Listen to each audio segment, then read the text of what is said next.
Sir, क्या अल्लाह के नबी सल्लल्लाहु अलैहि वसल्लम ने मेराज के दिन मुस्तकबिल में सफर किया था? फ्यूचर को देखना एक अलग चीज है और फ्यूचर में ट्रैवल करना ये अलग चीज है, इसको मिक्स ना करें। अल्लाह के नबी ने फ्यूचर को देखा है, ये बात तो सच है। अब सवाल ये उठता है कि क्या फ्यूचर में ट्रैवल भी किया है? और लोग आइंस्टाइन की थ्योरी से इसको बयान करते हैं कि फ्यूचर में ट्रैवल किया जा सकता है, लेकिन उन्होंने आइंस्टाइन की थ्योरी को सही तरह से पढ़ा ही नहीं है।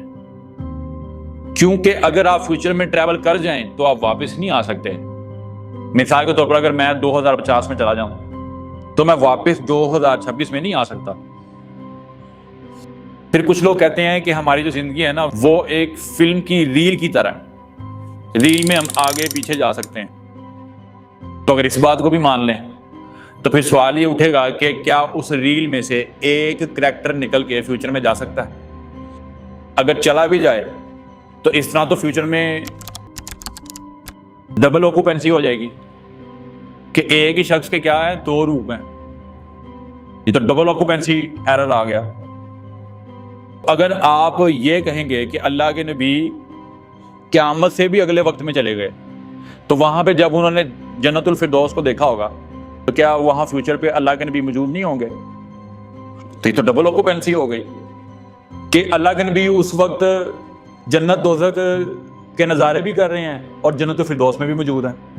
तो आप जब कहते हो कि अल्लाह के नबी फ्यूचर में चले गए, तो फिर आपने डबल ऑक्यूपेंसी के मतलब सोचा नहीं। तो फिर फ्यूचर में तो दो शख्स होंगे, एक जो प्रेजेंट से आया है और एक जो फ्यूचर में ऑलरेडी मौजूद है। ऐसा तो नहीं हो सकता। तो ये लॉजिकली ठीक नहीं है। तो फिर रियल कॉन्सेप्ट क्या है? रियल कॉन्सेप्ट वही है कि जब अल्लाह के नबी मेराज पे गए थे तो उन्होंने लोहे महफूज को देखा था, उस लोहे महफूज में होने वाले वाक़ियात को देखा था, क्योंकि लोहे महफूज के अंदर पास्ट भी है, प्रेजेंट भी है और फ्यूचर भी है।